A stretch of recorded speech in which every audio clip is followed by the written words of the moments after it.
Mira, esto está cayendo. ¿Lo qué? Está cayendo muchísimo. ¿Puedo?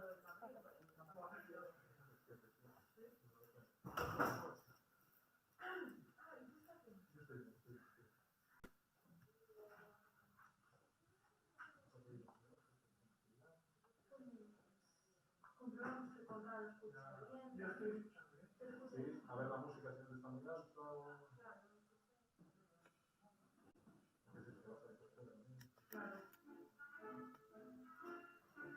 Correcto.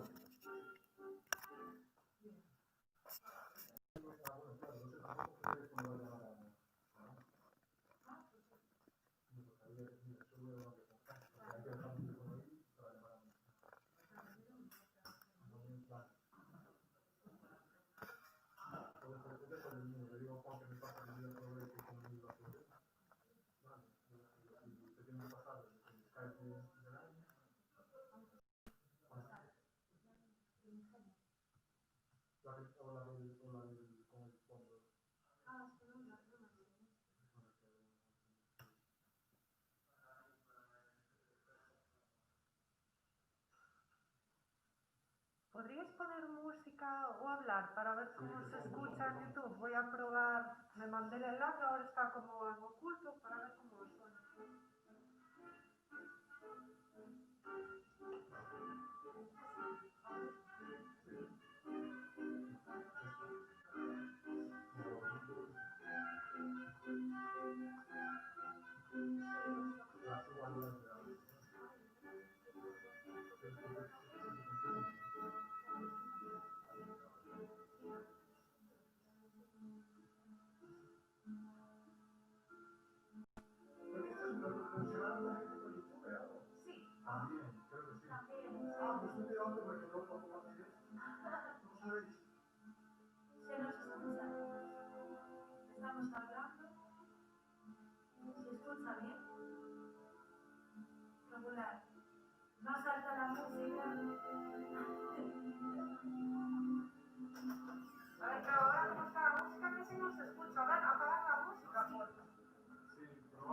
Prueba a ver así las voces a ver cómo suenan. Hola, bienvenidos a Anónimo 4, podcast de psicología, investigación musical.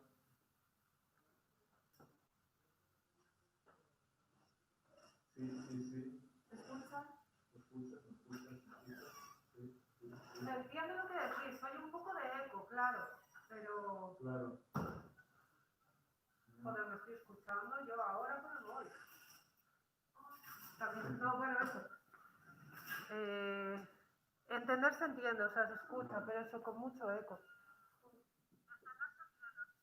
Bueno.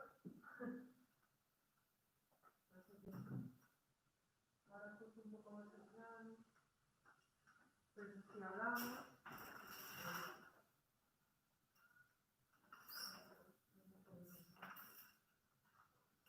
Que alguien cante. André, cántanos algo. Sí, ¿no? Bueno, claro. A ver, todas nuestras voces que son las importantes, ¿verdad?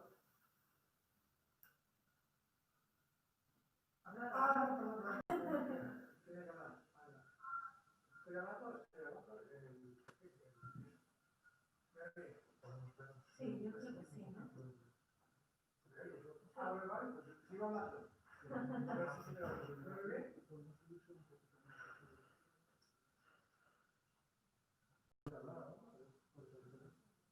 Sí, se escucha bien. Uy, igual ahora está muy alto, ¿no? Sí. No sé. Aquí se oye bueno. Ah, pues sí. O sea, de nivel bien. Claro, también es el móvil, luego el ordenador lo puedes escuchar mejor. Listo.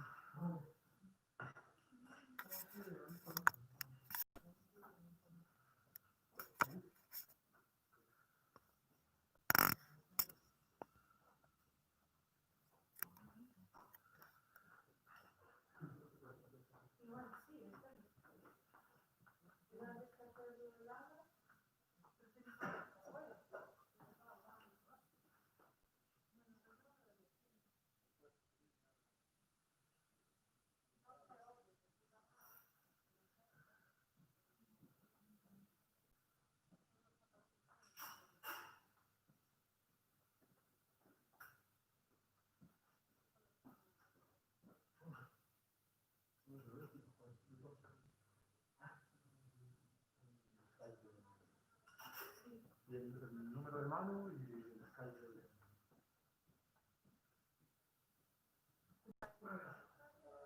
Es un poco lío, era mejor estar todos aquí, pero bueno. Sí, vamos a llamar a... ¿Y hasta cuándo estás?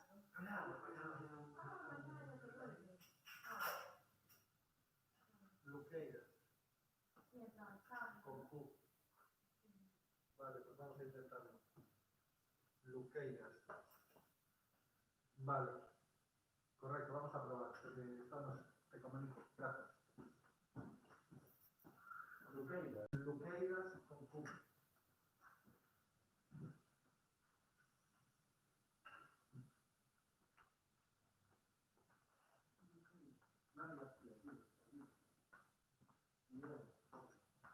A ver, fala de vos un poco, por favor. ¿Se nos escucha?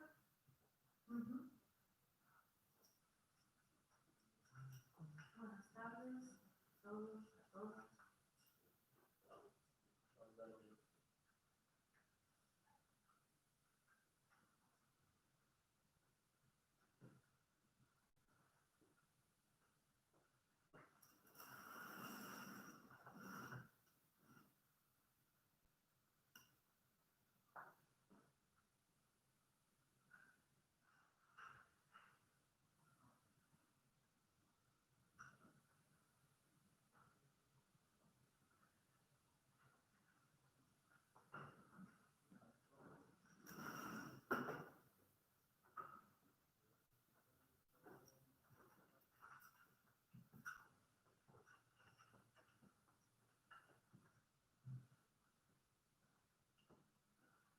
Sí que sabría ponerse en loco. ¿En dónde? Non a corrente. ¿Eh? Non a corrente. Tiñamos o noso cable TMI. Sí, no, trouxemos máis, ¿eh? Claro, pero sí que estamos nós. Sí.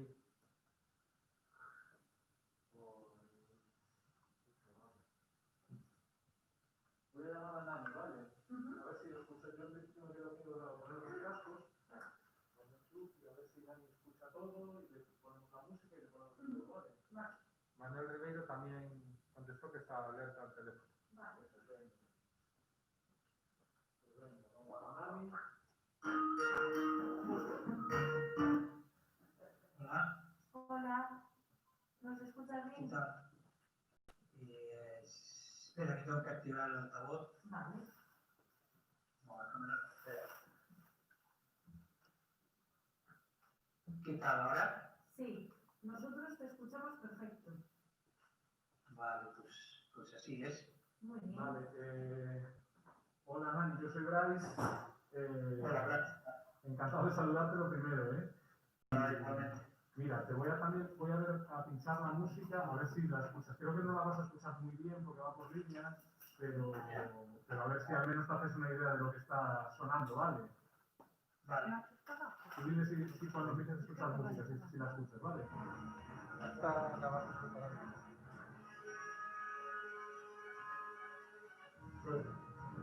¿La escuchas, Nani? Sí, un poco distorsionada. Ya, creo que es lo que va a haber. Vale. Está un poco saturada. Saturada, no voy a probar aquí. Voy a bajar un poco el nivel de la música. Igual no me pasa bien, ¿vale? Vale, vamos a tratar de modificarlo un poquito a ver si mejora. Vale. Bueno, aprovecho yo también para saludarte ya. Soy Erea Nani, encantada. Encantado de ver. Y tenemos también aquí a Conrado ya a la mesa preparado. Hola, Nani, ¿qué tal? ¿Cómo estás? ¿Qué tal, Conrado? ¿Todo bien? ¿Cuánto tiempo, verdad? Sí, Aquí estamos. Venciendo la pandemia. sí, te la está jugando. Nada, vivimos al límite. Al límite moral. Pues muy bien, pues ya estaríamos todos. Únicamente falta Manuel, que iba a estar con nosotros aquí en mesa, pero no ha podido venir finalmente. Entonces también se va a conectar. Lo vamos a tener también, en vez de por Skype, por teléfono. Entonces, nada, estaremos los 5. Al principio, nada, haremos la sección introductoria del programa y luego ya nos metemos de lleno en el coloquio todos. Bueno, vale, yo estoy un poco despistado, no sé exactamente de lo que vais a hablar. No te preocupes. Dejémoslo llevar, Dani. Claro, lo que... Eso Lo llevamos así. es. Sí. Y eso, que os veáis con total libertad para interrumpir, para participar en el momento que más os convenga, cuando queráis, ¿vale? Entonces, nada, vamos a ver si les consigue mejorar un poco la calidad de la música. Y esperamos a Manuel, conectamos todos y ya empezamos.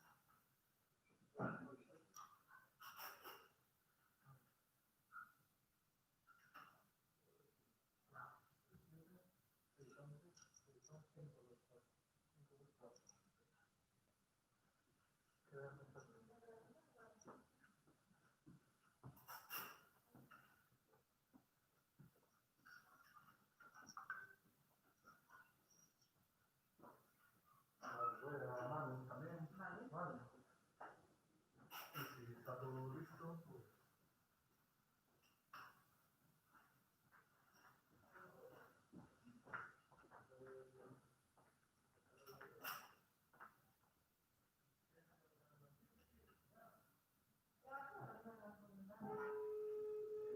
Estás atento para hablar de tú, ¿vale?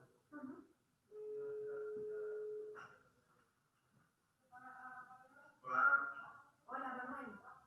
Hola, ¿qué tal? Hola, soy Bea, de Anónimo Cuarto. Estamos aquí probando ya todo, que funcione. Vale, vale. Muy bien, ¿qué tal nos escuchas? Perfecto. ¿Sí? O sea, pero todavía no habéis empezado, entiendo. No, no, no. Ok.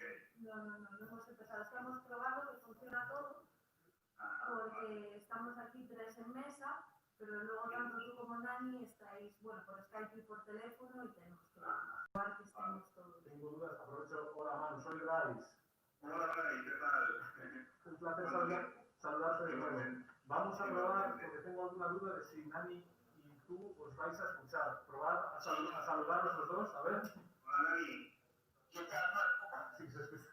Muy bien, por aquí andamos. Encantado de saludarte. Hola, Manu, soy Conrado. Hola, de que cantaba. Encantado. Yo estaba aquí.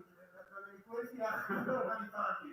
Pues perfecto, tenemos ya todos los ingredientes. Eso es. Qué bien. Y solo una última prueba, Manu. Creo que, igual que Nani, las músicas que vamos a pinchar os van a llegar no con demasiada calidad de audio, pero al menos que tengáis una referencia de saber lo que está sonando, ¿vale? Te voy a pinchar un poco de música al menos para comprobar que te llega la señal, ¿vale? Ok.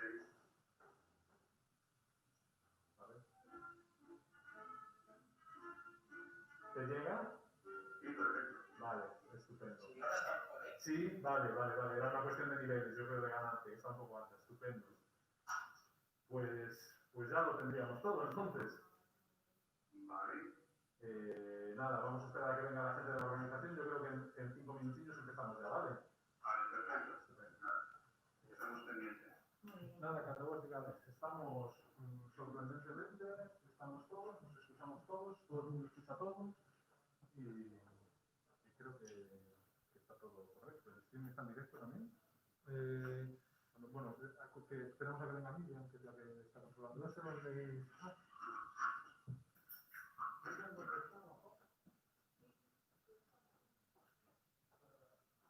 ¿Le damos a grabar?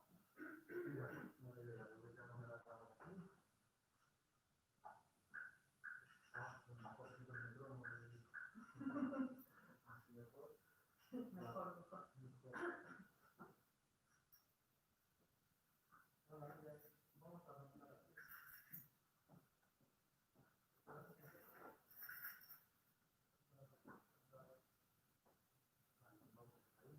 Vale, sube ahora un minuto. Vale.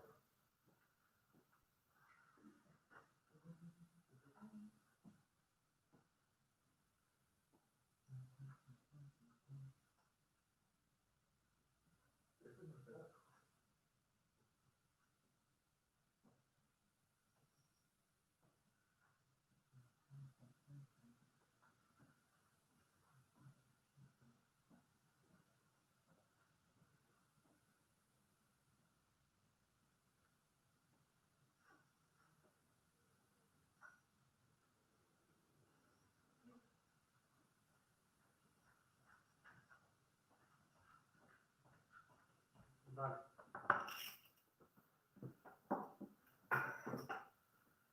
¿Pensáis que vais a nos a dar aviso para algo? No, solo por si venía alguien, ¿no? Aún no vino. Vale, pues la emisión va por enlace. A ver, puedo pasarla pública, pero si pinchan en el enlace ya van a poder acceder a ella. Así que voy a publicarlo en redes. ¿Cuándo queráis? Sí, estamos.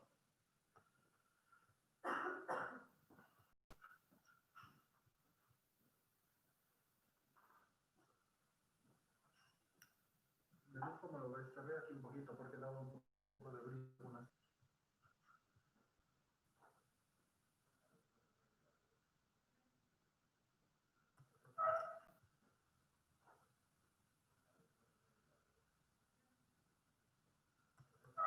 Cuando empezamos, ¿la vez? Esperamos que tenga el vídeo. Cuando queráis. O sea, ahora Vale. lo copio en redes y listo. Pues venga. Vamos a ver. ¿Cómo se la roba aquí? No digas lo de público. Vale. Pero en Facebook puedes entrar por mi perfil. Pero en Facebook puedes entrar por mi perfil.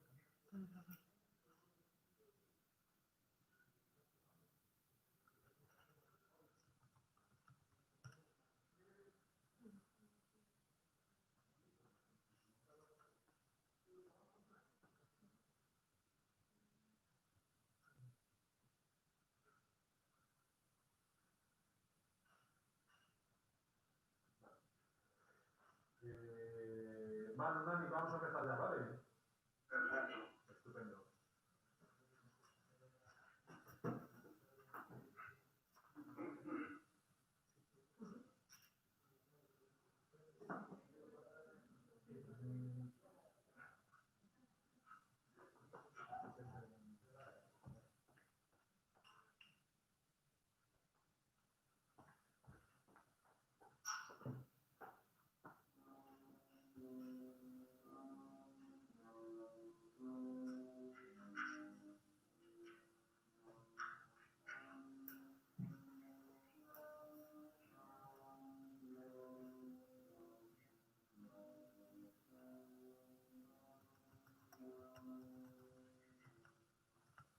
Bienvenidos a Anónimo Cuarto, podcast de musicología e investigación musical.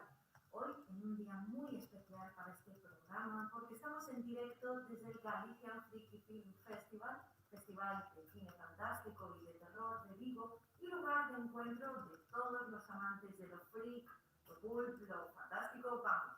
Estamos en un paraíso freaky aquí en el Hotel Bahía y además muy bien rodeados también por los invitados de auténtico lujo que nos están ya acompañando y que van a echar aquí el programa con nosotros. Un programa, el de hoy, centrado, como no podía ser de otra manera, en la música y la ciencia ficción, con especial atención, lógicamente, al cine. Por eso, después, en nuestra sección central, nos van a acompañar tres invitados de excepción. Dos compositores, Charabater, crítico de bandas sonoras y capitán de la nave de Mundo BSO, el mayor repositorio que hay en internet sobre bandas sonoras. Empiezo saludándote a ti, Conrado. Un placer saludarte. Bienvenido ahora en persona. Hola, encantadísimo de estar aquí. Bueno, también tenemos por teléfono a Manuel Ribeiro, como decíamos, compositor de bandas sonoras, nominado a un Goya por La sombra de la ley. Manuel, encantado de tenerte aquí también. Hola, buenas tardes. Un placer y un lujo poder estar aquí con vosotros, aunque sea telemáticamente. Eso es. Y tenemos también en directo por Skype a Nani García, también compositor de bandas sonoras con una trayectoria amplísima, desde títulos para televisión tan emblemáticos para todos los gallegos como Platos Combinados hasta una película triunfadora también en los Goya y más allá como Arrugas. Vamos a esperar que los duendes de la tecnología se porten hoy bien con nosotros y podamos charlar en condiciones con Nani y por supuesto también con Manuel. Bueno, y además de todos estos invitados, como no, tengo a mi lado también, como siempre, a Bryce González. Bienvenido, Bryce, a este especial de Anónimo Cuarto. Bien hallado, Elea, pero antes te has olvidado de saludar a Nani al final con tanta cosas. Nani, bienvenido al Ánimo Cuarto. Hola, ¿qué tal? Dani, lo siento, la emoción de estar tan rodeada, tan bien rodeada. Estaba escuchando y tal, La emoción, como dice, se vea de este programa tan especial que estamos haciendo hoy aquí, en directo desde el Hotel Bahía de Vigo, como dices, en el marco del Galician Freaky Film Festival. Es un programa especial, pero vamos a hacer también lo posible para que sea un programa anónimo cuarto como otro cualquiera. Vamos a tener nuestras secciones habituales del programa, que va a estar todo centrado así en, como dices, en el cine fantástico y de terror. Pero vamos a tener como cada programa nuestra sección los lunes al 2 y también la sección con la que siempre comenzamos el podcast, el 5x8. Pero antes también vamos a recordarles a los oyentes y a las gentes que tenemos aquí delante o en el streaming que se está emitiendo a través del Facebook del Galician Freaky Film Festival y también en YouTube, que nos pueden, si les apetece por lo que sea, nos pueden seguir a través también de las redes sociales, que estamos en Facebook, estamos en Twitter, estamos en Instagram, que no nos hemos hecho TikTok todavía porque bailamos fatal, pero habrá que darle tiempo también. Buscarnos Anónimo Cuarto, el cuarto con números romanos, y allí podéis contarnos todo lo que queramos. No sé si estamos teniendo ya un problema de conexión con Nani. ¿Estamos escuchándonos todos? ¿Nani? Pues mira, al final los duendes sí que se han portado mal, parece. No sabemos si tenemos una... Ahora estamos todos. todos. Vale. Pues ya que estamos todos, Es un fallo de conexión de Skype. vale, pues estamos seguros que voy a tratar de resolverlo. Vale, vamos a intentar. Vamos con la primera.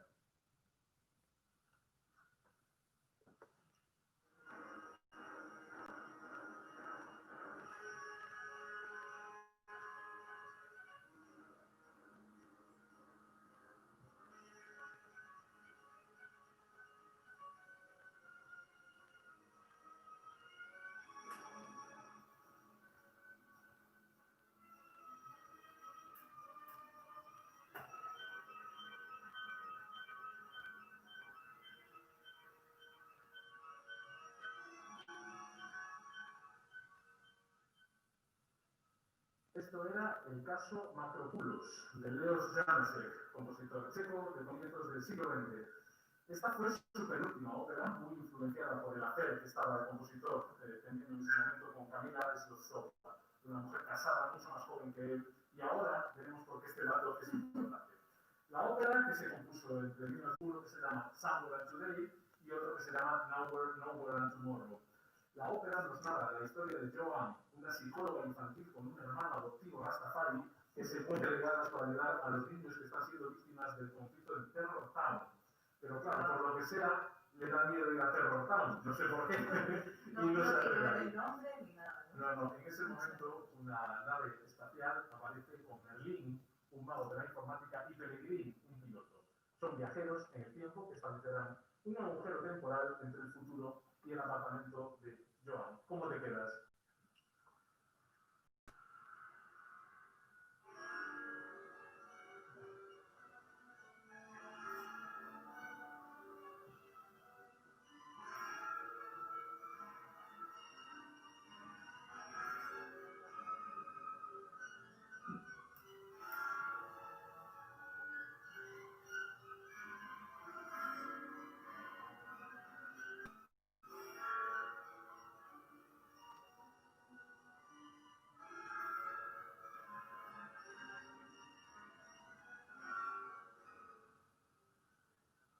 Era, como decíamos, New Year de Michael Tibet, en este caso en una grabación de Richard Hickox al frente de la Bournemouth Symphony Orchestra en un registro del sello Chandos del año 2013. Ahora vamos a hablar de dos obras bastante similares. Aprovecho para decir que si tus invitados tienen alguna aportación que hacer sobre óperas y ciencia ficción, es más que bienvenida a la aportación, por supuesto. Abrimos el melón ahora de las óperas espaciales, y no de las space operas, sino de óperas en el sentido estricto de la palabra, espaciales. En primer lugar, vamos a hablar de Voyage dans la Lune, de Jacques Offenbach, el célebre compositor de operetas francés, que estrenó esta opereta en 1865. El nombre, pues no engaña, es una obra que adapta, aunque sea de manera bastante libre, la novela De la Tierra a la Luna de Julio Verne. O quizás de una manera no tan libre, porque unos días antes del estreno, Julio Verne se quejó de que el libreto se parecía sospechosamente demasiado quizás a su novela y que no le habían ni pedido permiso ni otorgado nada, en ningún caso, derechos de uso de su libro. Aún así, tampoco vamos a vender salsa rosa donde no la hay, porque aunque no se sabe en qué acabó la disputa, lo que sí que es cierto es que debió resolverse de forma amistosa, porque unos años después Offenbach volvió a utilizar una novela de Verne como un argumento suyo para una opereta propia, esta vez sí que con su consentimiento. En cualquier caso, así sonaba El viaje a la luna de Jacques Offenbach.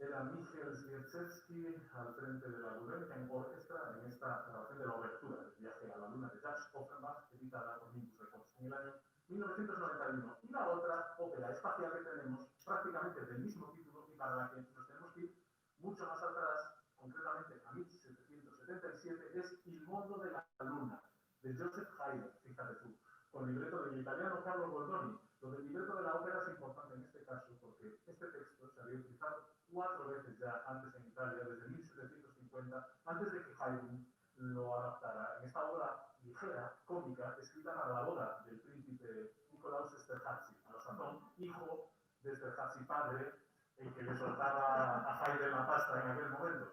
El argumento es buenísimo, fíjate. Un falso astrónomo con ciertas ínfulas de celestino, llamado Eclíptico, trata de liberar a 2 jóvenes y a su criada de su padre, para que se puedan casar con los hombres a los que ellas aman, ¿no? Y no a los que el padre quería que se casaran. Para ello, como buen astrónomo falso, ¿qué se le puede ocurrir? Drogar al padre y hacerle creer durante toda la obra que está en la luna y que va a conocer ni más ni menos que al emperador de la luna.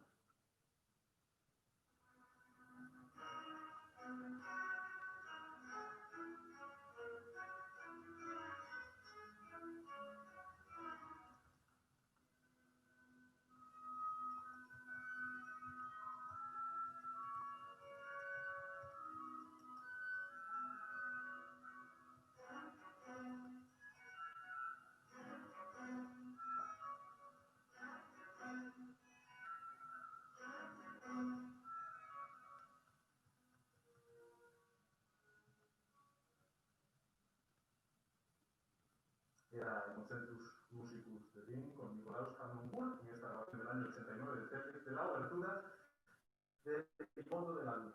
Y llegamos ya al final de la sección, ya queda poco para charlar con nuestros invitados, y llegamos a mi preferida de todas. Esta creo que le va a gustar a mucha gente. Se trata de la obra de 2012 que creo que no pronunciaré bien. Es que lleva unas por estas. Se llama La primera ópera en Klingon de la historia. Obra del compositor holandés Ernst van Veen. Sí. Ópera en Klingon, holandesa. Es una historia sobre Calés, el inolvidable.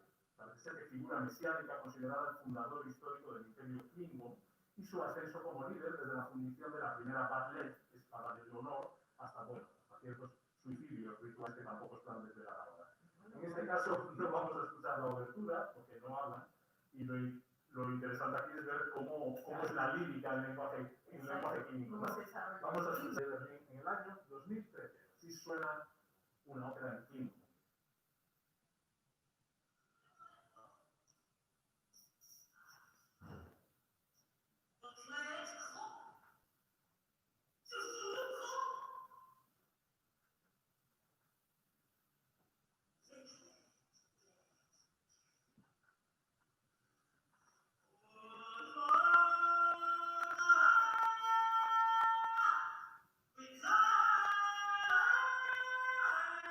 Thank you.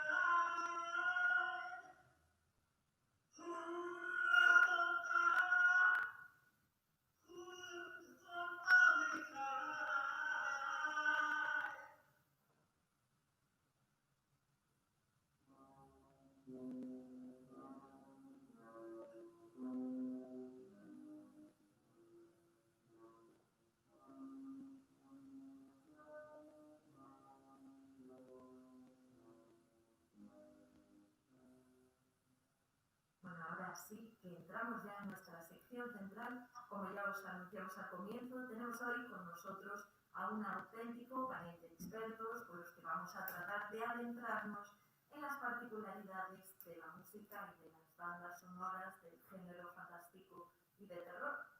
Sí, Nani García y Manuel Ribeiro, dos compositores gallegos de música de cine con una muy dilatada trayectoria, y Conrado Chavarrera, que tenemos aquí al lado en la mesa, crítico de bandas sonoras, creador del Mundo BSO, la mayor web de bandas sonoras del mundo. Con ellos vamos a tratar de descubrir las peculiaridades propias del género, si es que las tiene, ahora también lo descubriremos, y también vamos a hablar de muchas cosas más ideas. Y vamos a comenzar por lo más básico. ¿Consideráis que existe un estilo o género de música clara y definible, adscrita al cine fantástico y al cine terror? ¿Quién empieza? Que empiece, por ejemplo, Nani, coméntanos.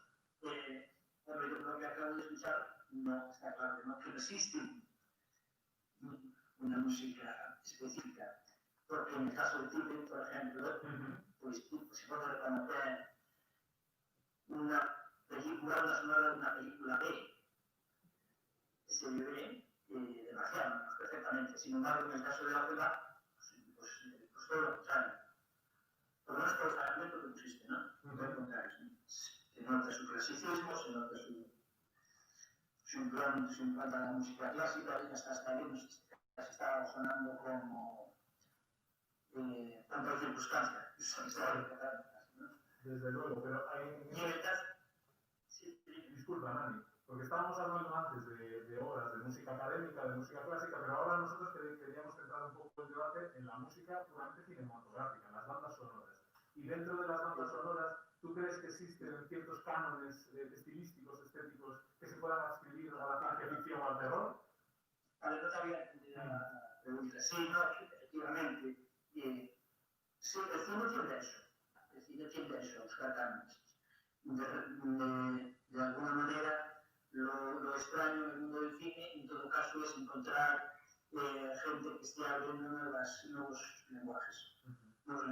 Evidentemente, con el paso de las décadas van apareciendo nuevos lenguajes, pero no es muy habitual.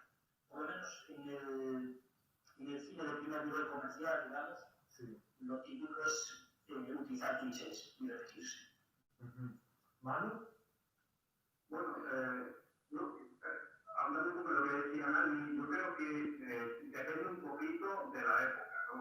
Igual que todos los géneros en su época, yo creo que concretamente el género de terror, pues desde el siglo, por ejemplo, de Hellman, pues hasta los días de hoy ha evolucionado muchísimo.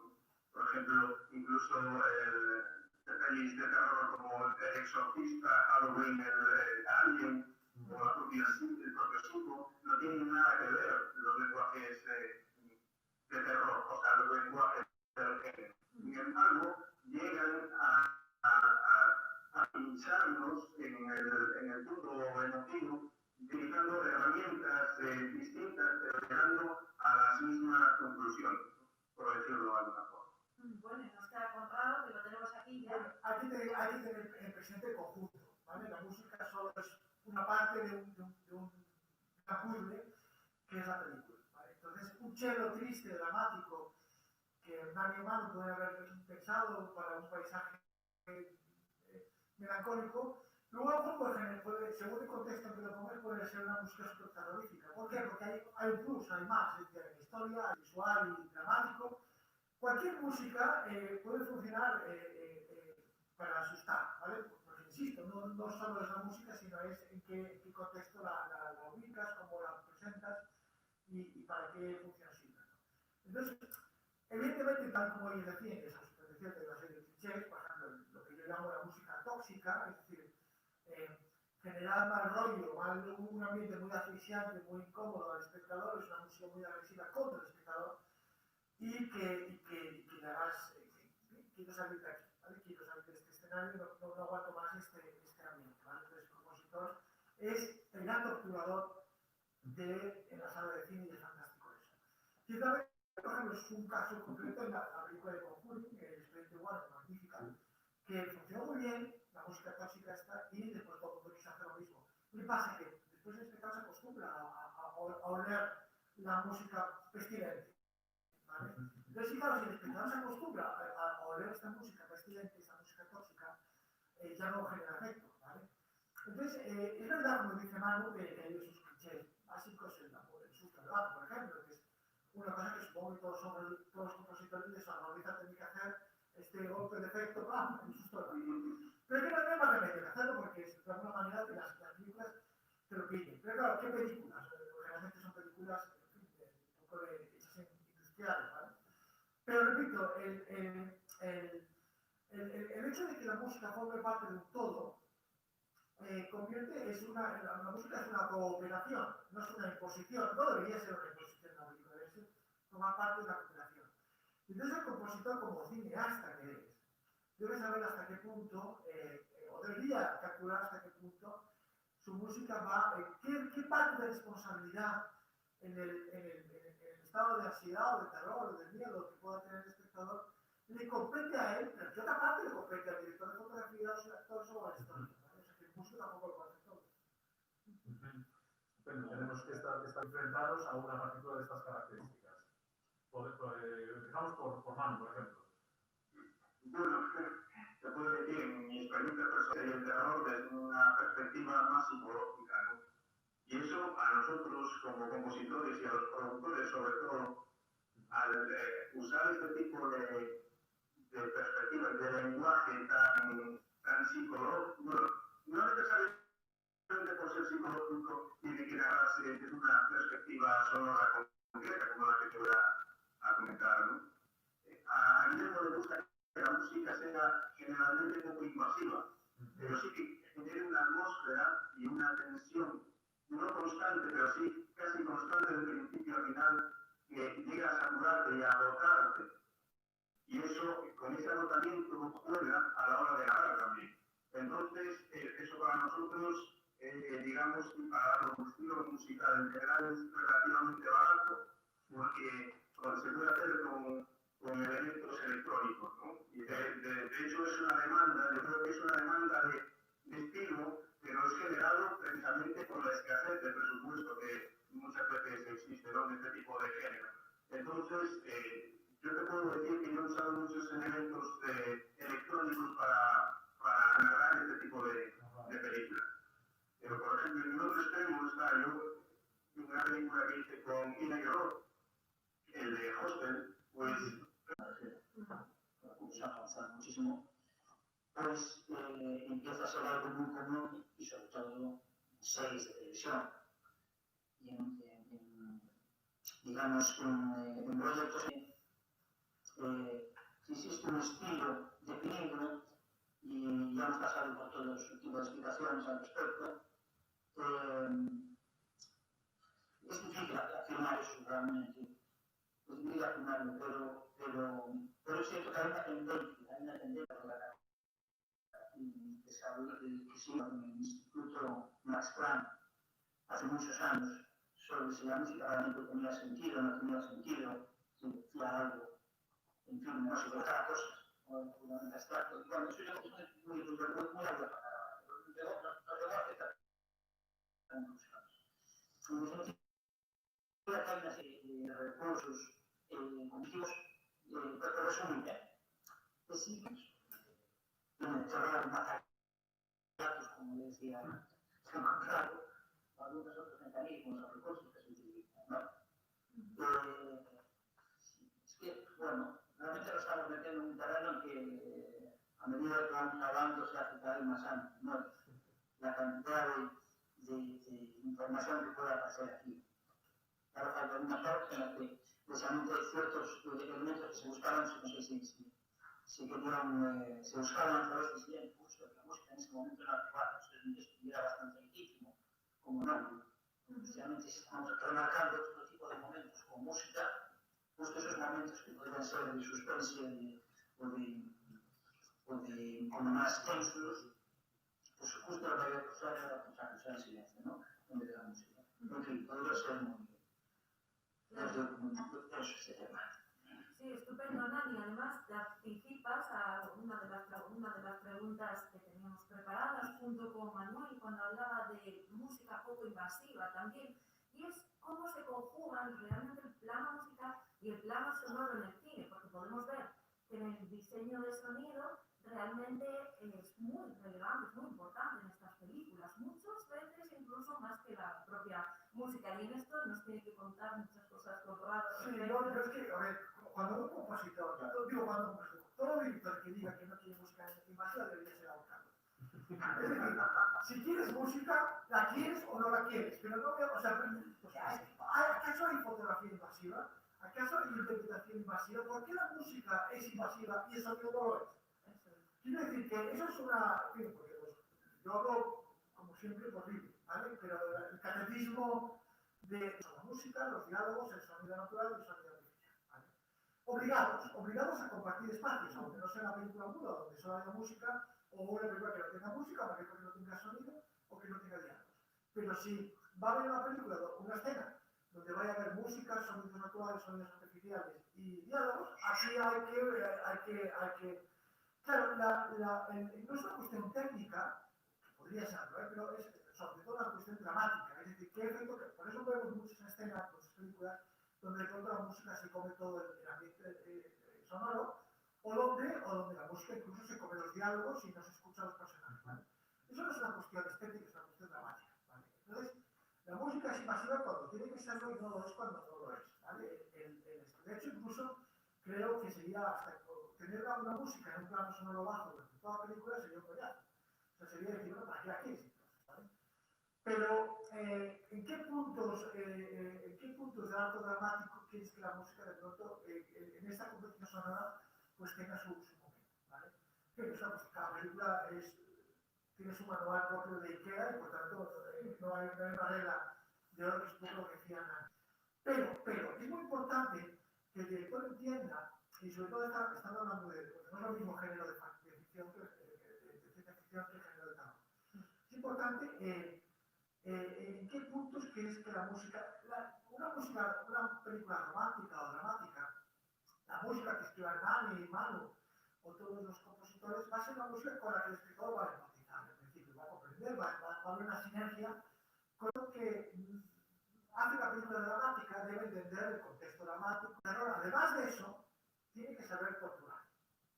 Claro, si tú estás toda la película haciendo el susto del gato, ese golpe de efecto que pretende dar el susto al espectador, claro, al quinto el espectador ya está acostumbrado a eso. Entonces la estrategia ajedrecística te falla y no funciona. Y he visto películas que son un desastre por eso, ¿vale? Pero un cálculo ajedrecístico, y además, sobre todo porque si es una música vacía, el espectador se acostumbra a la música tóxica, se acostumbra. Pero si es una música motivada, es decir, una música explicada, es decir, la música que está intentando explicar algo, el espectador se va a ganar a la cuestión de estos personajes que están ocupando la casa encantada y fastidiando la vida de la familia del cual.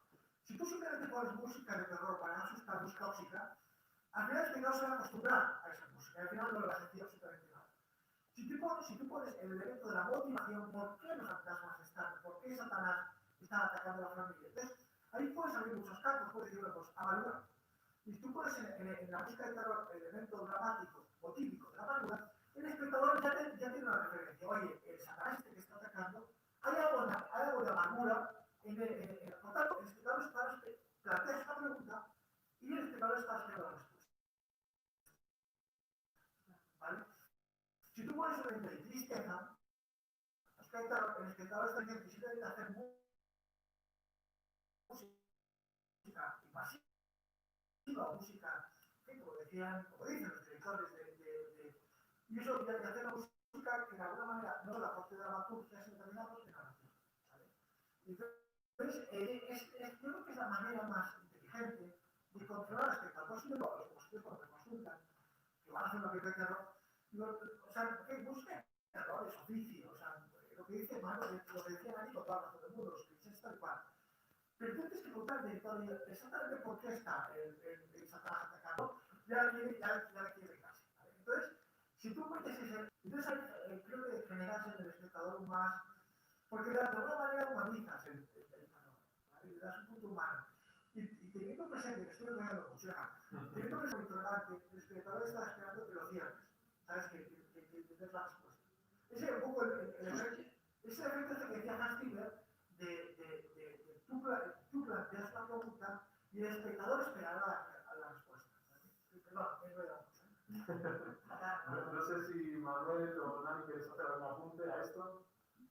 No, bueno, entonces esto empieza a abrirse por otro lado. Sí. Vamos a ver, hay que empezar. Cuando hablo de música de cine, últimamente, y es un poco más reflexivo, ¿verdad? Y evidentemente ya empieza a poner delante de todo el relato por delante. O sea, cuando estamos haciendo cine, estamos haciendo un relato con una serie de recursos específicos. Uno de ellos es, como decía antes Manuel, es la música. Entonces, la música, evidentemente, eso que dice él, no podemos abusar de tal o cual recurso y tal. Claro, es que eso es obvio que no puede ser así, porque eso incluso cuando haces música formal tampoco puede ser así.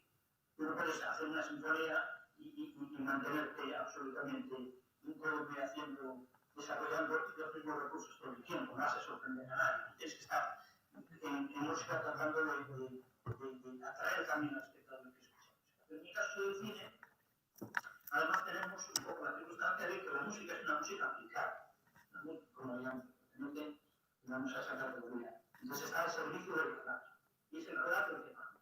Si estamos hablando de música de género, y todo esto que estamos hablando ahora, ya sea serie B, sea ciencia ficción, sea suspenso, terror, estamos hablando de género, eso siempre nos va a llevar, como la palabra indica, a ciertos clichés. Otra cosa es que hablemos de otro tipo de cine que ya busca a través de los elementos que maneja la paleta el relato, el director, que al fin y al cabo es el protagonista, bueno, pues que la música sea también de alguna manera como más sorpresiva, distinta. Quizá veamos el elemento de la música de una forma también más moderna, sorprendente, lo que sea, para añadir algo al relato de la forma que él quiere, el director. ¿No? Pues en ese tipo de circunstancias, en el cine que no es de género, pues encontramos posiblemente las cosas más interesantes e innovadoras. Incluso la música, que tanto se habla que la música es muy importante porque convoca emociones de forma directa, digamos, es el mecanismo que tenemos más fácil para llegar a la emoción. Pues podríamos estar hablando de que, digamos, a través de ese tipo de cine, como que estamos buscando estrenar emociones nuevas, en cuanto a que buscamos maneras de utilizar la música de forma distinta, ¿no? Cosa que en el cine de género no sucede tanto eso. Evidentemente, la maestría, la destreza del compositor va a hacer que esa música esté mejor aplicada, pero no funciona de tal forma. Absolutamente así, absolutamente así. Claro, fíjate tú que de nada sirve a nadie, malo, el compositor hacer una música muy pensada, muy para formar parte del conjunto y por tanto que sea una música explicativa, dramática, o sea, y que busque una propósito y después el actor es un desastre. Claro, una pieza de todo se estropea.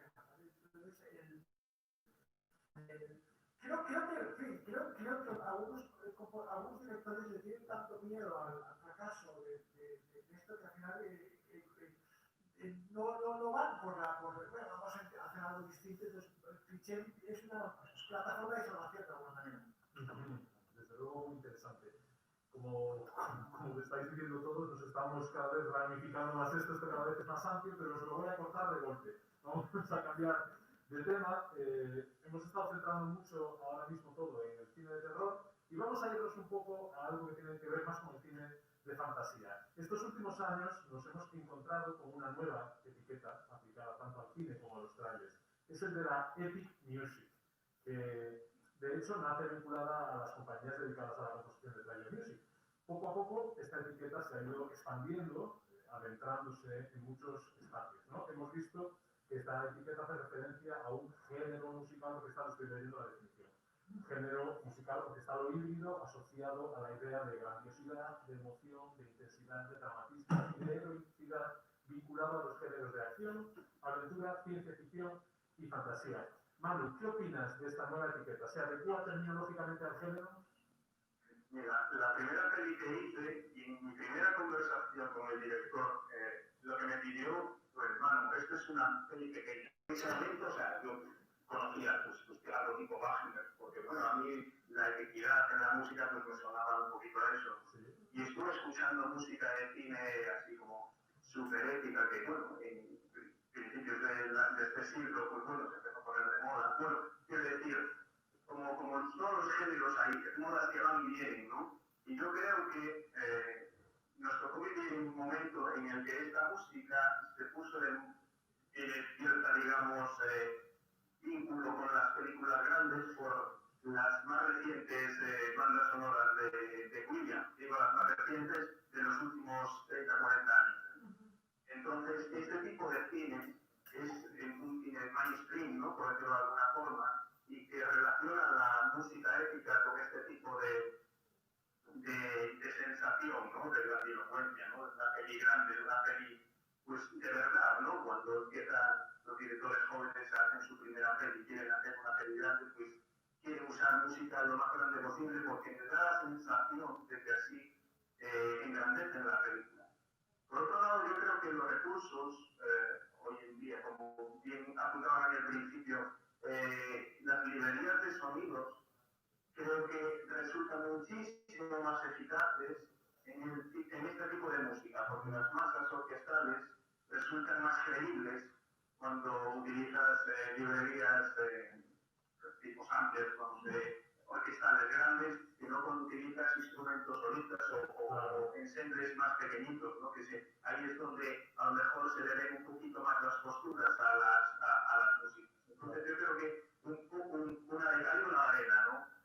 Una cosa fina de la otra. Creo que un poquito viene por ahí.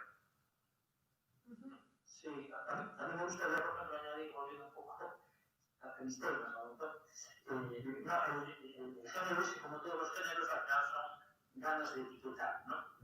Que por otro lado, digamos, garantiza la comunicación, muchas veces, entre las personas, entre las masas, pero no deja de tener inconvenientes.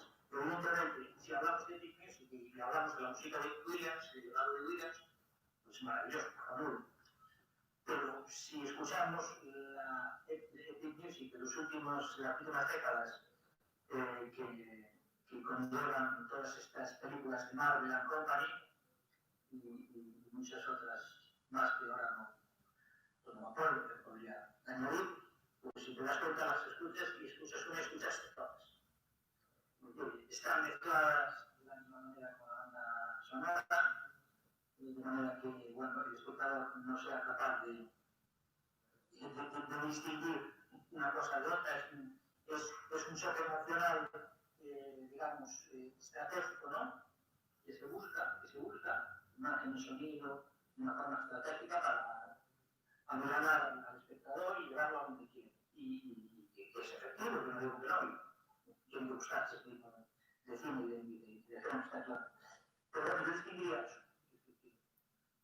Hay estas bandas sonoras, como dijo, unas de Williams, que son maravillosas, o incluso las influencias de Williams y Wagner y toda esa gente que es maravillosa, y hay lo que se hace de Jens, si te das cuenta, si las analizas por medio, te vas a dar cuenta que esas sí que están menos difíciles.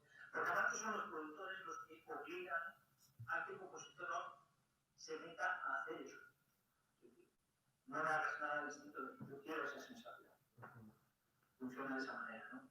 Entonces, no sé, no es para hacer que cumple una función común, ¿no? Claro. Aquí, desde luego, en la mesa tengo aquí sentada a mi lado a Erea, que terminó su carrera con un trabajo sobre la Epic Music y su desarrollo desde Wagner al Señor de los Anillos. Es un tema muy amplio. Conrado, ¿tú crees que esta aparición fulgurante que ha tenido, sobre todo como comentaba Manu, en el mainstream de la Epic Music, ha hecho que en cierto modo se haya, también como comentaba Ramani, aplanado la composición musical o a lo mejor aplanado lo que el director exige del compositor? Absolutamente. Claro, de hecho, mira, ayer acabamos de publicar en Mundo SEO un serial de 13 artículos dedicados a un fantástico libro llamado, no recuerdo cómo se llama, un libro de Stefanetti que habla de los artículos se titulaban, mis artículos estaban El infierno Hollywood. Después, no me acuerdo cómo se ha dicho, ahora estamos Pero bueno, ahí en este libro hablan hablan con compositores como Michael Dana y como muchos compositores. Y comentan efectivamente eso, o sea, literalmente de que los productores y los directores, pero básicamente los productores no quieren compositores formados académicamente, esto, quieren compositores funcionales que entreguen su material rápido y que sobre todo que no sean muy artistas, o sea, que sean muy mecánicos y muy industriales, ¿vale? Y ves, grandes compositores con una formación académica les estabas viendo las negras para poder encontrar el trabajo porque después está toda la obra de compositores que no lo son en realidad, pero bueno, tienen sus programitas de informática tal cual, y entonces presentan eso, el modelo, lo que decía también Manuel, el modelo, ¿vale? O sea, la industria no quiere John Williams, no quiere John Williams en el cine actual, no lo quiere. Te lo respeta, lo tiene como un abuelito ahí en el Olimpo de esto, pero una vez muerto Williams será completamente olvidado. Y es así, y es así, ¿vale? Entonces, ¿cuánto durará esto? ¿Cuándo esto petará y volverá a ver? O, bueno, no lo sabemos, seguramente lo habrá, ¿vale? Pero es así, es exactamente así en Estados Unidos y también en Europa. Bueno, yo creo que yo voy a querer a Williams. No, cuidado, entiéndeme lo que hablo de la industria. De una industria que quiere que esto, que es muy fuerte esto, quiere que el compositor no sea un estorbo. O sea, a mí, Bruce Brownton me dijo a mí en su día, me dijo que hay una palabra proscrita. Claro, lo más es verdad que estamos hablando de un tipo de cine, de Hollywood, de industrial, de máster, tal cual. Pero hay una palabra, me decía, hay una palabra proscrita en Hollywood y es arte. Nadie sabe lo que es. Y les interesa, ¿vale? Y yo voy a hacer arte. Y por eso te digo que yo voy a eso, como lo era corre, son dinosaurios de alguna manera en vía de extinción, ¿vale? Entonces hay que un poco luchar por intentar mantener esa llama de esto. Yo estuve hace 2 años, 3 años en Polonia y en un concierto brutal que había ahí. Y Ryan Tyler, que es compositor del Marvel, compositor de estos que comentaba, y es, claro, 5 temas seguidos, y los que están en la música todo el rato. Y cuando acabó el 5.º tema, yo no es que me acuerdo de uno. Tú escuchas 5 temas seguidos de John Williams y te aseguro que no olvidas ni uno. No olvidas ni uno, ¿vale? Entonces eso es un poco lo que hacer música como salchichas, absolutamente despersonalizadas, con estos clichés, con estos subidones enfáticos para que la gente crea que está escuchando la música del siglo y todo eso. Esto que comenta Conrado nos va al pelo para enganchar con el siguiente tema. Es una cuestión también muy importante cuando se habla del cine fantástico, que es el del fenómeno fan, algo sin duda muy ligado al género y que en parte va más allá, trasciende a las propias películas, ¿no? Y ha permeado también en las bandas sonoras. Esto nos lleva a tener que analizar también las bandas sonoras como producto y elemento de mercado, ¿no? Un punto de vista comercial en el que la música ya no tiene que servir solo como un elemento al servicio de la imagen cinematográfica, sino que ha de ser susceptible también de ser vendido como un elemento más del marketing de la película. ¿Qué opinas de esto, Conrado? Que estás blasfemando sin parar. No, vamos a ver. Primero has dicho una barbaridad que ya aquí insistí mucho en eso. Sí. La música no está al servicio de la imagen. La música está al servicio de la película. Y la película es mucho para gastarse en imágenes, sino para meterse, para atravesarlas, incluso para negarlas, ¿vale? Y por tanto es muy importante entender que el compositor no es un pinta, un empapelador o un gondolero que va a ir acompañando la película tocando música bonita para hacerla bonita, sino es un cineasta, es un dramaturgo, ¿vale? Y por tanto creo que la expresión en la música, ciencia de las imágenes, es eléctrica. Y por eso, en fin, somos pesar con eso, porque insisto mucho en eso, ¿vale? Bien, mira, te diré, lo que suceda fuera de la película, y esto sé que a los compositores les molesta que lo diga, pero yo lo digo, lo que suceda fuera de la película, tipo conciertos o tipo conciertos, a mí me atrae el baile.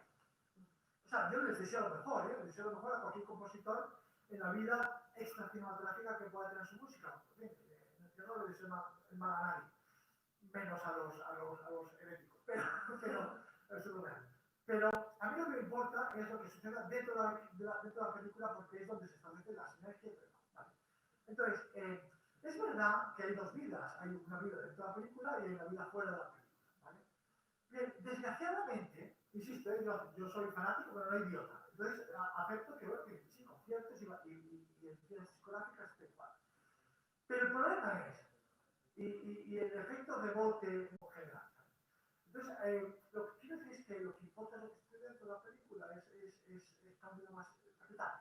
Sé que Nani y Manu, con toda la razón del mundo, dirán, hombre, somos compositores y queremos también que se reconozca nuestro trabajo compositivo y la música como música absoluta. Aunque previa, porque claro, es verdad que, oye, antes que ser música aplicada, era música absoluta, porque antes yo la escribí, y por tanto, es antes música que cine.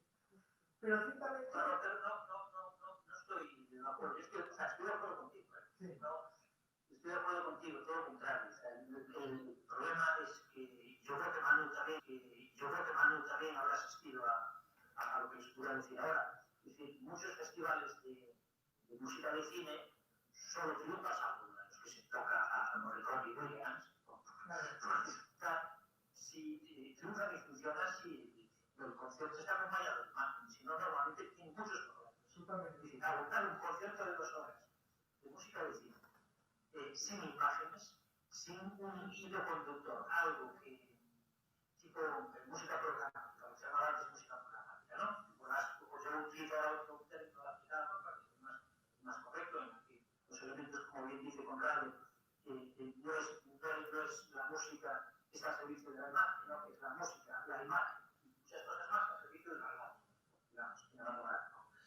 Bueno, pues yo creo que la prueba evidente es que en esos festivales y en esos conciertos, si la música hecha para cine está acompañada de algún referente de imagen o de relato, el apoyo funciona mucho mejor. Si no, normalmente son difíciles de escuchar, de asumir, como quieras llamarlo.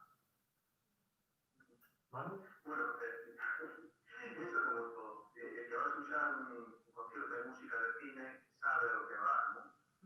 Va a seguir el programa, si le interesa va y si no, pues no va, se queda en su casa tranquilamente. Yo cuando estudiaba llevé a 3 compañeros a escuchar un monográfico de Oliver Messiaen. Fuimos 4 y me quedé yo solo. O sea, yo sabía lo que iba. O sea, yo no aguantaba ni 8 minutos. O sea, ¿con esto qué quiere decir? La música del cine está hecha para el cine, para la película, para ayudar a narrar y para que la película se entienda y sea más película. Fuera de ella puede tener una segunda vida o no. Eso ya depende de lo que pueda funcionar fuera. O sea, la música no está hecha para funcionar de forma aislada. Si funciona bien y si no funciona, bien. ¿Qué pasa? Cuando dentro del cinismo general que puede haber en todos los seguidores de bandas sonoras, hay gente que le interesa pese a no ser una música bonita, o lo que entre comillas se puede denominar una música bonita o agradable de escuchar, sino que busca en ella otro tipo de sensaciones, o por lo menos yo la busco, igual que hablaban de la música programática, ¿no? O sea, tú buscas esas sensaciones, lo que el compositor quería narrar con esa composición. Pues en esto igual, ¿qué pasa? El fenómeno fan, la industria vio en el fenómeno fan un mundo paralelo para comercializar algo que ya tenía en el cajón. Entonces, ¿para qué se va a quedar en el cajón si puedo sacarme rendimiento económico por aquí? Entonces, pues venga, publicidad y tal. Y una cosa publicita la otra. Y por eso, a lo mejor, pues, hay bandas sonoras que se venden muy bien, porque son muy fáciles de escuchar y otras no tanto, ¿no? Pero bueno, el fenómeno fan, todo lo que sabe de la película, desde el merchandising, después lo que puedan hacer los actores, todo lo que sabe de la película y la música incluida, pues es comercializable. Y la película en sí es, digamos, el mayor spot publicitario que puede tener todo el arte que contiene la película. Sí, correcto. Sí. Y esto, los Lucas lo sabe bien, ¿eh?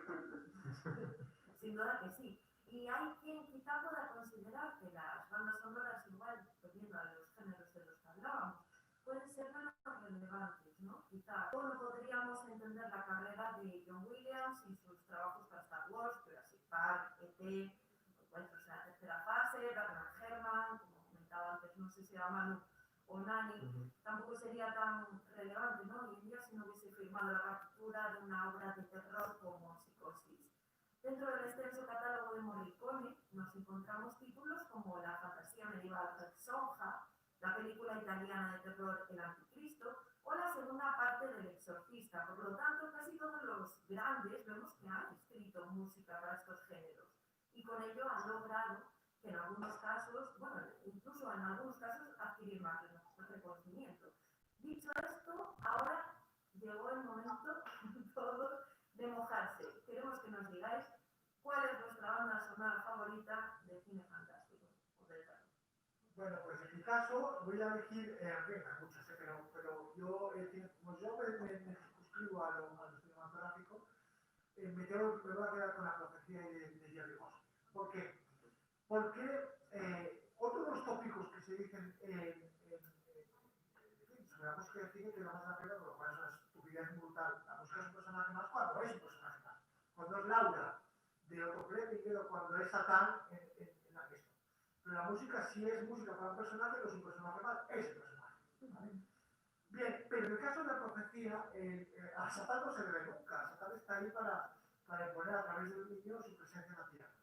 Pero Satán está completamente personificado en la forma de la música de la de Satán, de Jerry Goldsmith. ¿Vale? Yo dije el mundo de Star, para los que si quieren estar metiéndose en el mundo de Star, la Profecía de Jerry Goldsmith, he hecho 2 vídeos explicativos de la música en esta película. ¿Vale?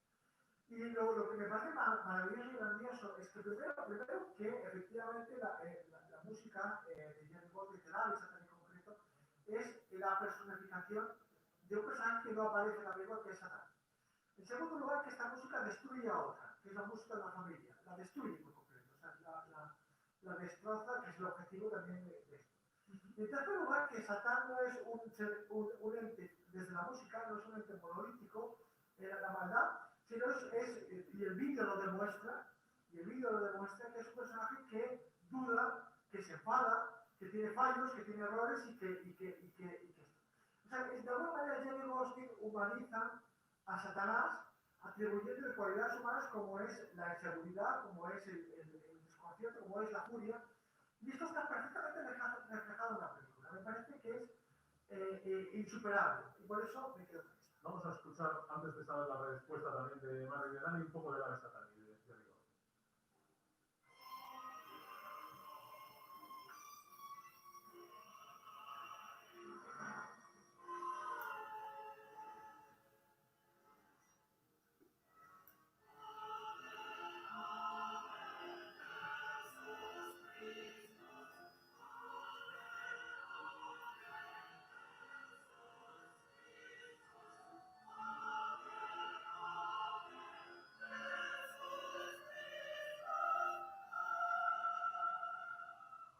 Era la banda sonora de La Profecía, como decía muy bien Conrado, de Jerry Goldsmith, editada en el año 1976 por RCA Records. Ya sabemos la respuesta de Conrado, vamos ahora con la de Nani.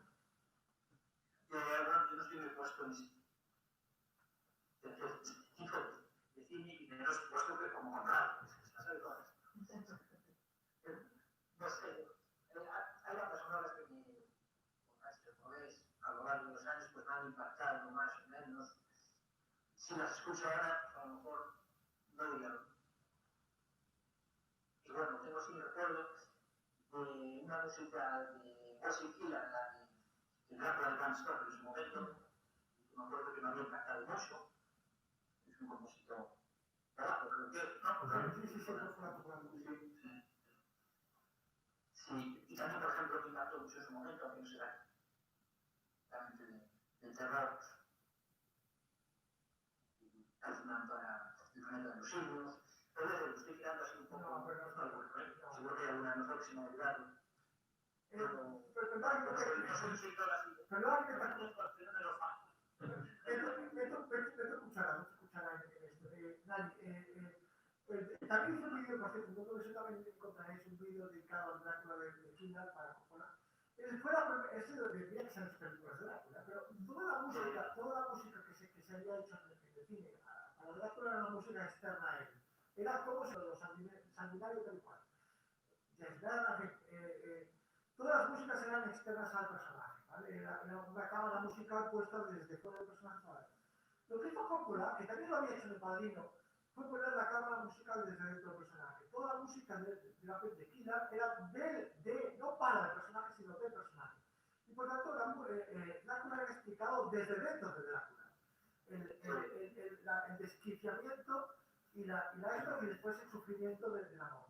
Y es verdad que esta película es una banda sonora de terror, pero también es una banda sonora dramática de primera categoría. Perdona, yo puedo... Me parece perfecto, sí. Y nos queda Manu, sí. Yo no quiero ponerme muy analítico y te voy a decir una banda sonora desde un punto de vista emocional. Yo imagino que tendrá algún tipo de vínculo cuando la vi, pero que me quedó grabada cuando era pequeño, que es El extraterrestre de Williams. Me parece formidable a todos los niveles. Pero bueno, sí, hay muchísimas, ¿no? Pero si tengo que elegir una, por emotividad, elegiría esa. Estupendo. Bueno, vaya trío de ases, ¿eh? Por amor de Dios. ¿Qué tiene el extraterrestre de terror? Es verdad, No, pensé que decía el de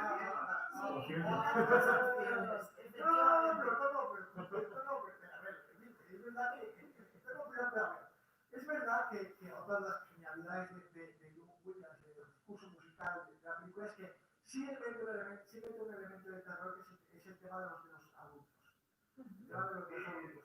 Exacto, es fantástico. Bueno, en cualquier caso, muy bien que yo daba las dos opciones. Bueno, ahora si cambiamos de tercio, ¿no? El último tercio ya que tenemos, porque hoy en día la industria del cine se ha encontrado, incluso en ocasiones los presupuestos superan incluso a los del cine en algunos casos. Además es una industria donde los géneros que nos tocan hoy, el fantástico y el del terror, tienen una enorme importancia también.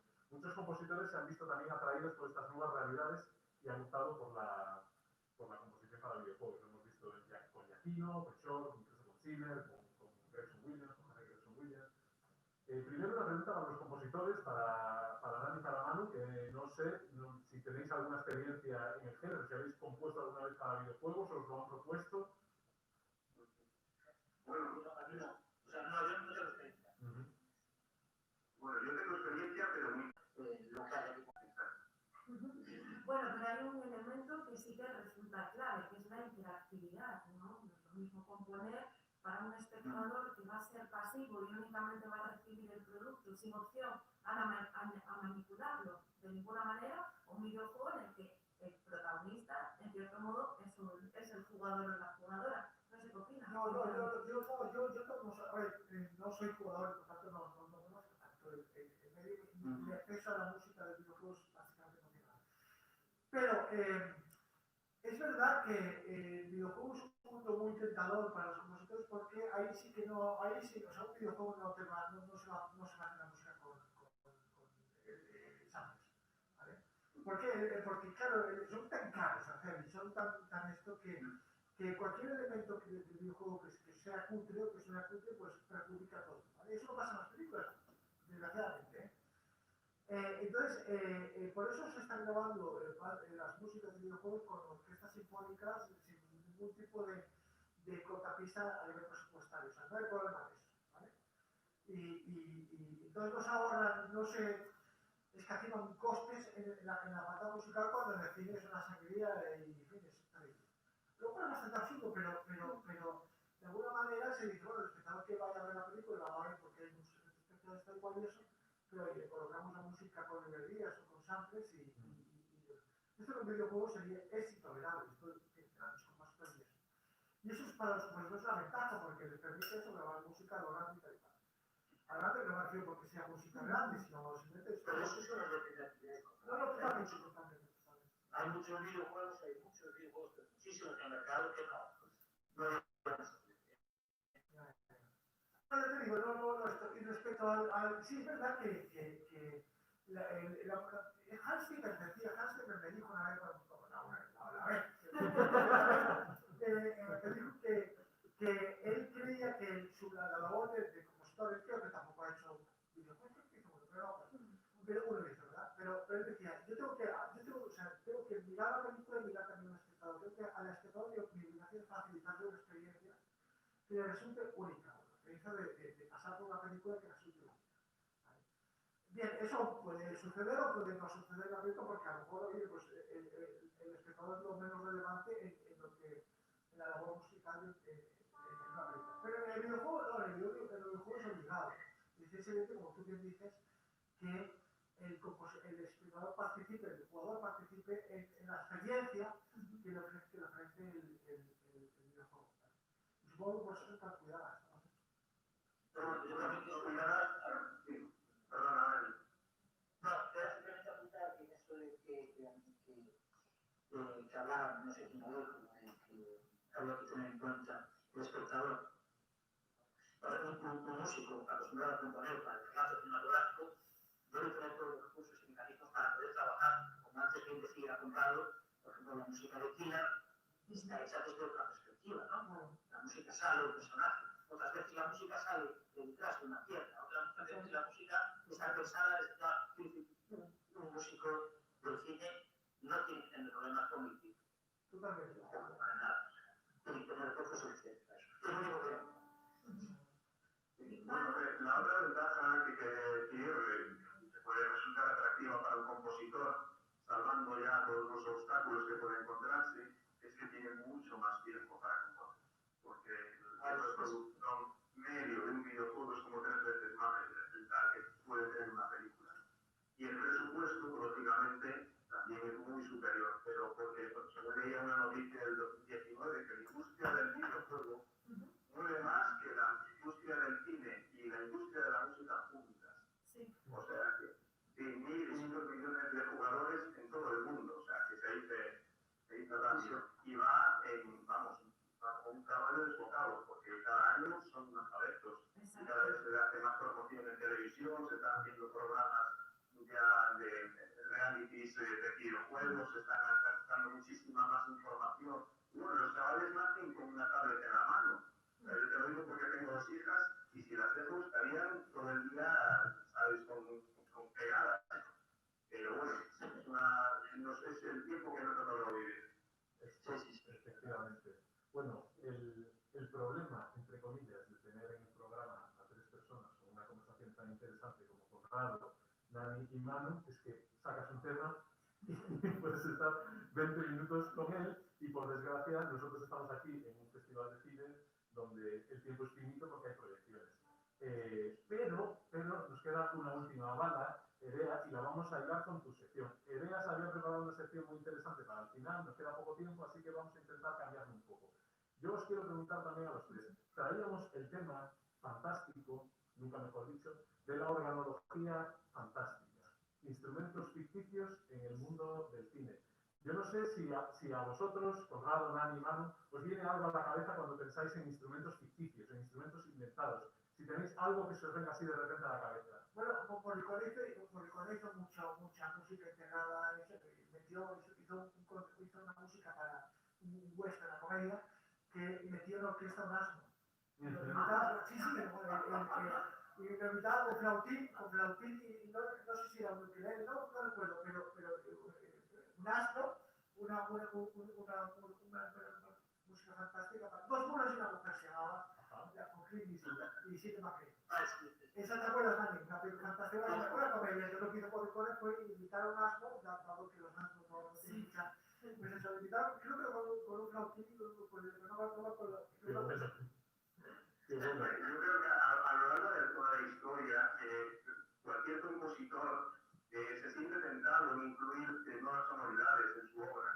Y en el cine no iba a ser menos por toda la historia, desde el Fleming a Mr. Bingwater con el Martenot, ya por no decir los sintetizadores, por la armónica de vídeo que tanto usa William. Yo concretamente, y ya que salió el tema, ahora mismo estoy haciendo un trabajo donde me compré un Graham, que es de la familia de los Andrew. Bueno, precisamente por la búsqueda esta de incluir nuevas sonoridades, y me lo compré un poco a ciegas y cuando me llegó, bueno, estuve una semana aprendiendo a tocarlo y la verdad es que me enamoró. Me siento, vamos, como un niño pequeño con un chupa-chups, porque es emocionante todo el proceso de aprender una nueva sonoridad y tratar de incluirla dentro de otras sonoridades que ya conoces, ¿no? Y que no se te ven, ¿no? Este es un proceso que creo que es excitante para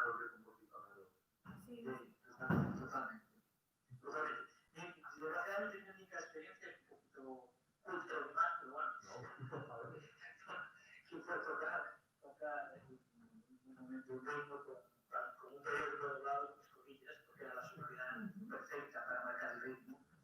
Pero bueno, eso va en la historia. Bueno, el caso es que Nerea venía con cosas bastante más marcianas, nunca mejor dicho. No sé si vamos a tener tiempo para todas, Nerea, así que yo te diría que escojas de toda esta colección de instrumentos, que algunos tienen nombres bien curiosos. ¿Cómo acotar? Porque claro... Elige uno, escoge uno, para presentárnoslo aquí. Este golpe así de... Bueno. Porque a ver, todos estamos pensando, yo creo que cuando hablamos de instrumentos imaginarios, ciencia ficción, tal, todos nos imaginamos la cantina de Charlie, ¿no? La cantina de Star Wars y sus Star Wars instrumentos. Y todos, claro, que teníamos el cuerno clock, que era aquí que cantaba, bueno, que tocaba el jefe del grupo y tal. Ay, ¿y si digo 3 nombres y que escojan ellos? Pues va.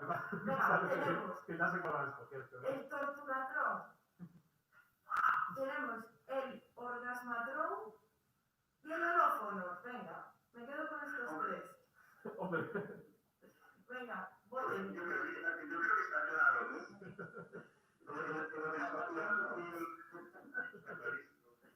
El Orgasmatron... ¿No sale una película de Woody Allen? Siempre. No, de Woody Allen, el Orgasmatron lo tenemos en la película de Barbarella, de 1967, de Roger Madelon, con Jim Fonda de protagonista. Bueno, pues el Orgasmatron fue un producto que no viene del cine en sí mismo, sino que fue tomado del escritor y dibujante francés Jean-Claude Forest, que era autor de este mismo cómic, Barbarella, que es uno de los cómics eróticos más importantes del siglo XX. Bueno, vamos a lo que nos interesa, el instrumento. El Orgasmatron, pues es una máquina que utiliza el villano del cómic, Duran Duran, como herramienta de tortura. Y podemos verlo además, como decíamos, en el propio cómic, en la película, que luego trató de recrearlo. Básicamente es un teclado mecánico un poco extraño, no tiene teclas, es más parecido a los keyboards, los teclados estos actuales, ¿no? Que se pusieron de moda a raíz de la. Bueno, el caso es que este teclado mecánico se conecta a una estructura bastante grande de láminas postilantes en las que se coloca la víctima, que supuestamente acabará pereciendo de placer extremo. Además, lo curioso es que el inventor del Orgasmatron, Duran Duran, también diseñó su propio sistema de notación, súper curioso, y se ve en la peli. Una partitura con solo 3 líneas, un trigrama, no sé cómo le podemos llamar, y por notas pues tiene un montón de figuras geométricas, círculos, triángulos, cuadrados, muy curioso, emulando las partituras gregorianas, muy curioso. ¿Escuchamos el Orgasmatron, te parece? Venga, vamos a ver.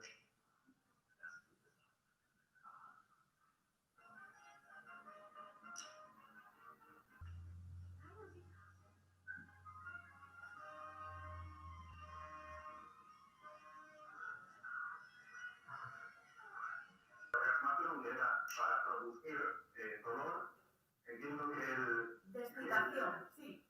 De tanto gusto. Yo solo espero que este podcast no lo haya escuchado ningún editor, porque como lo haya escuchado, ¡ay, por Manu Pico! ¡Pobre Dani!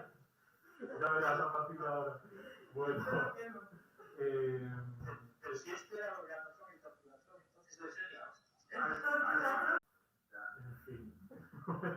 Gracias por el apunte final, Nerea. Bueno, Conrado, Manu, Nani, ha sido de verdad una delicia tener esta charla con vosotros.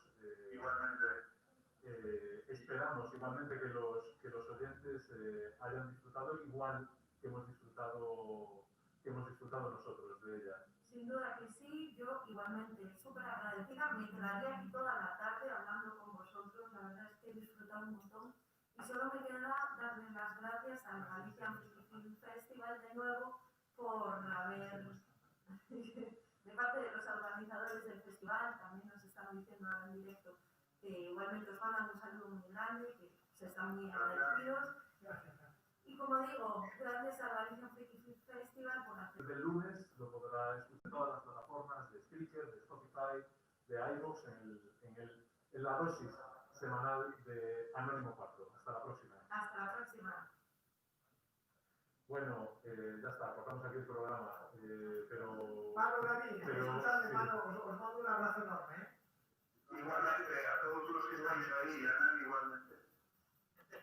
Muy bien, pues yo igualmente encantada de hablar con vosotros, de conoceros, a ver si algún día podemos hacer esto mismo pero en persona, todos juntos y sin tener que lidiar con Skype y con estos... Pasad a Zoom, si Zoom esa batería ha traído Zoom a la vida.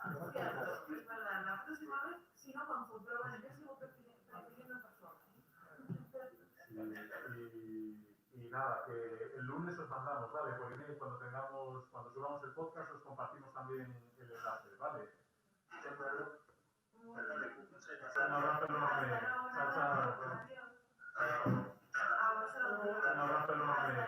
Chao, chao. Muy bien.